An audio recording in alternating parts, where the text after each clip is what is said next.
Hi guys. So మనం ఈ సెషన్లో ఏం నేర్చుకుందామంటే బూట్స్ట్రాప్ గ్రిడ్ సిస్టమ్ గురించి నేర్చుకుందాం. బూట్స్ట్రాప్ గ్రిడ్ సిస్టమ్ అంటే ఏంటిది, దీన్ని ఎందుకు యూజ్ చేస్తాం అనే దాని గురించి డీటెయిల్గా తెలుసుకుందాం. ఫస్ట్ మనం ఈ బూట్స్ట్రాప్ గ్రిడ్ సిస్టమ్ ఎందుకు యూజ్ చేస్తాము అంటే, మనం రెస్పాన్సివ్ వెబ్ పేజెస్ క్రియేట్ చేయడానికి ఈ బూట్స్ట్రాప్ గ్రిడ్ సిస్టమ్ అనేది యూజ్ చేస్తాం. ఈ ఫస్ట్ ఆఫ్ ఆల్ మనకు రెస్పాన్సివ్ వెబ్సైట్ అంటే ఏంటిదో తెలుసుకుందాం. ఇంతవరకు మనం ప్రీవియస్ వీడియోలో అన్నిట్లో మనం ఏం చేసినాం, స్టాటిక్ వెబ్సైట్ క్రియేట్ చేసినాం. అంటే HTML, CSS and bootstrap use చేసి స్టాటిక్ వెబ్సైట్స్ అంటే మనం ఏదైతే డివిజ్లో మనం ఫర్ ఎగ్జాంపుల్ ల్యాప్టాప్లో మనం వెబ్సైట్ క్రియేట్ చేసినాం అనుకో, ఆ వెబ్సైట్ అనేది మనం ఏదైతే క్రియేట్ చేసినామో ఆ ల్యాప్టాప్ వరకు మాత్రమే చూడడానికి నీట్గా కనబడుతుంది. ఇన్ కేస్ మనం దాన్ని మొబైల్లో ఓపెన్ చేస్తే అది అంత క్లియర్గా కనపడదు అనమాట. సో వాటిని ఓవర్కమ్ చేయడానికి మనం ఈ రెస్పాన్సివ్ లేఅవుట్స్ని యూజ్ చేసి ఇలా మొబైల్ స్క్రీన్ ఓపెన్ చేసినప్పుడు మొబైల్లో ఇట్లా ప్రాపర్గా కనిపించడానికి అండ్ అండ్ ట్యాబ్లెట్లో ఓపెన్ చేస్తే ట్యాబ్లెట్ స్క్రీన్ ప్రకారం మనకి ప్రాపర్గా ఫిట్ అవ్వడానికి, ఇలా డెస్క్టాప్ ఆర్ ల్యాప్టాప్లో చూస్తే ల్యాప్టాప్ స్క్రీన్ ప్రకారం కనిపించడానికి మనం ఈ బూట్స్ట్రాప్ గ్రిడ్ సిస్టమ్ అనేది యూజ్ చేస్తాం అనమాట.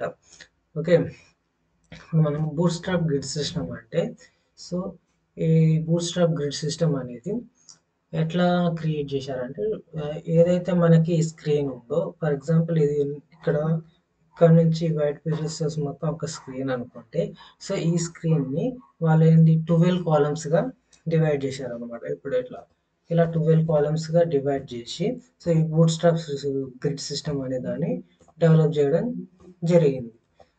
ఈ 12 కాలమ్స్గా ఎందుకు డివైడ్ చేసిర్రు అంటే, మనం ఏదైతే రెస్పాన్సిబుల్ లేఅవుట్ యూజ్ చేస్తున్నామో, మనకున్న రిక్వైర్మెంట్ ప్రకారం ఈ కాలమ్స్ ఉన్నాయి కదా, ఈ కాలమ్స్ని యూజ్ చేసుకొని మనకు ఎంతవరకు మన వెబ్సైట్ క్రియేట్ అవుపించాలి అనే దాన్ని రెస్పాన్సివ్గా, అంటే మొబైల్లో ఒక తీరుగా అండ్ ట్యాబ్లెట్లో అండ్ ల్యాప్టాప్లో ఇలా చేసినప్పుడు డిఫరెంట్గా ఏ డివైస్లో ఫిట్గా ఏ డివైస్ ప్రకారం ఆ డివైస్లో ఫిట్ అయ్యేటట్టు మనం ఈ బూట్స్ట్రాప్ ఈ 12 కాలమ్స్ అంటే బూట్స్ట్రాప్ కాలమ్ సిస్టమ్ని యూజ్ చేసి మనం డెవలప్ చేస్తాం అనమాట. ఓకే, నెక్స్ట్ వచ్చేసి ఈ బూట్స్ట్రాప్ గ్రిడ్ సిస్టమ్ డెవలప్ చేయాలి అంటే మనకి 3 ఉంటాయి అన్నమాట. 1 వచ్చేసి కంటైనర్ అని చెప్పేసి, ఈ కంటైనర్, ఇంకోటి వచ్చేసి రో అని చెప్పేసి, ఇంకోటి థర్డ్ వచ్చేసి కాలమ్ అని చెప్పేసి ఉంటాయి కాలమ్స్ అని. ఈ కంటైనర్ అనేది ఏంటి అంటే, ఈ కంటైనర్ ఏంటంటే ఏవైతే రోస్ ఉంటాయో, మనకు ఫస్ట్ కాలమ్స్ కావాలి అంటే రోస్ కూడా ఉండాలి కదా. ఈ రోని మనం హోల్డ్ చేయడానికి ఈ కంటైనర్ యూజ్ చేస్తాం. జస్ట్ మనం ఒక డివ్ ట్యాగ్ని యూజ్ చేసేసి దానికి డివ్ ట్యాగ్ని యూజ్ చేసి దానికి మనం కంటైనర్ అనే క్లాస్ నేమ్ ఇచ్చేస్తే, బూట్స్ట్రాప్ క్లాస్ నేమ్ కంటైనర్ అని చెప్పేసి ఉంటుంది. ఆ కంటైనర్ అనే క్లాస్ నేమ్ ఇచ్చేస్తే ఇది కంటైనర్ కిందకి మారిపోతుంది అనమాట. బూట్స్ట్రాప్ కంటైనర్ కిందకి మారిపోతుంది. అలాగే దీన్ని రో కింద మార్చాలి అంటే మనం ఈ కంటైనర్ లోపలనే, ఇక్కడ ఏదైతే కంటైనర్ అనే డివ్ యూజ్ చేసినా దీని లోపల మనం ఈ రోస్ అనేవి రాయాల్సి ఉంటుంది అనమాట. అందుకోసం మళ్ళీ ఇంకొక కంటైనర్ డివ్ ట్యాగ్ తీసుకొని దాన్ని క్లాస్ నేమ్ రో ఇచ్చేస్తే రో అనేది క్రియేట్ అయిపోతుంది. ఈ రోని ఎందుకు మనం యూజ్ చేస్తామంటే, ఏవైతే మనం కాలమ్స్ రాస్తామో ఆ కాలమ్స్ని మనం ర్యాప్ చేయడానికి, అంటే హోల్డ్ చేయడానికి మనం ఈ రోస్ని యూజ్ చేస్తాం అనమాట. కాలమ్స్ అనేవి మనం ఇన్సైడ్ ది రోస్లో మనం కాలమ్స్ అనేవి రాస్తాం. దాన్ని కూడా సేమ్ ఒక డివ్ అనే ఎలిమెంట్ తీసుకొని ఒక కంటైనర్ క్రియేట్ చేస్తే అది కాలమ్ కంటైనర్ కిందకి కన్సిడర్ అయిపోతుంది. దాని క్లాస్ నేమ్ మనం ఏమిస్తామంటే కాల్ అని చెప్పేసి, కాల్ అండ్ నెంబర్ ఇస్తాం. నెంబర్స్ ఏంది, మనకి కాల్స్ అనేటి బూట్స్ట్రాప్ గ్రిడ్ సిస్టమ్ అనేది 1 నుంచి 12 కాలమ్స్ వరకు బేస్ చేసుకొని బూట్స్ట్రాప్ గ్రిడ్ సిస్టమ్ ఇచ్చారు కదా.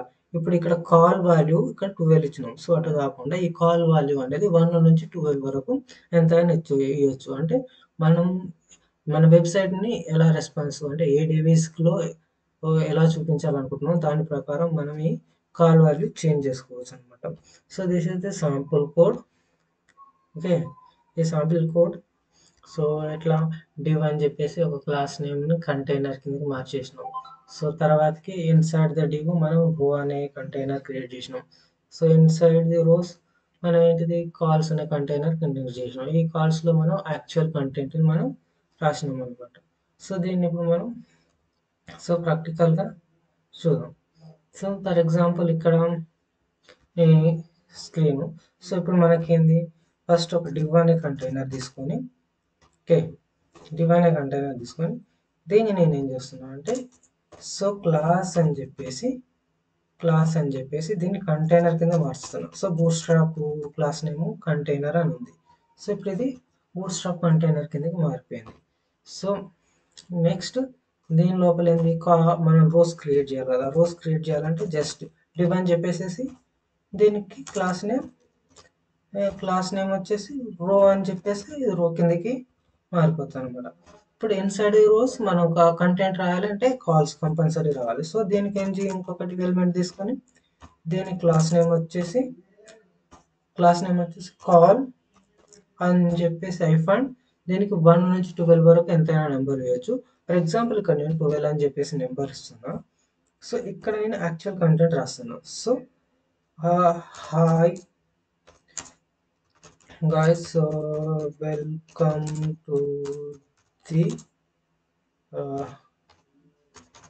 Tech Thinker Code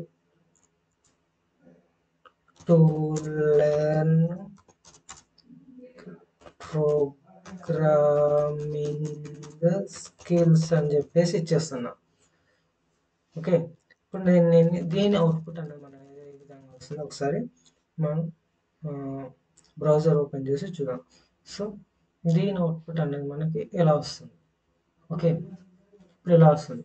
దీన్ని మనం ఇది రెస్పాన్సివ్గా కాదా అని ఎట్లా చూడాలి అంటే, ఫర్ ఎగ్జాంపుల్ ఇక్కడ మనం కాల్ అని చెప్పేసి ఎంత ఇస్తున్నాం, 12 గ్రిడ్ కాలమ్ సిస్టమ్ ఇస్తున్నాం కదా. ఇక్కడికి వెళ్ళి 3 డాటర్స్ ఉన్నాయి కదా, 3 డాటర్స్కి వెళ్ళి ఇక్కడ మోర్ టూల్స్లో డెవలపర్ టూల్స్ అని ఓపెన్ చేసేసి, సో ఇక్కడ మనకి ఇక్కడ కార్నర్లో వెల్కమ్ ఉంది కదా, వెల్కమ్ పక్కన ఇక్కడ ఒకటి మొబైల్ ఇంకోటి టాబ్లెట్ సింబల్ కనిపిస్తుంది కదా, దీని మీద క్లిక్ చేస్తే ఇది మనకు మొబైల్ స్క్రీన్లోకి కన్వర్ట్ అవుతుంది అనమాట. ఇప్పుడు చూడండి, సో అకార్డింగ్ టు ది ఏదైతే మనం మొబైల్కి ఇచ్చామో సో ఆ మొబైల్ డివైస్ ప్రకారం ఇది ఈ ఈ కంటెంట్ అనేది ఫిట్ అయిపోతుంది. అంటే ఇక్కడ వరకు ఎక్స్ట్రాక్ట్ అయ్యేది కిందకి వచ్చేసింది అనమాట. అది మనం స్టాటిక్ వెబ్సైట్లో చూసుకుంటే ఇది మొత్తం ఇక్కడ పక్కకి వెళ్ళిపోతుంది. ఓకే, నెక్స్ట్ ఇప్పుడు దీన్ని ఇంకో విధంగా చూద్దాం.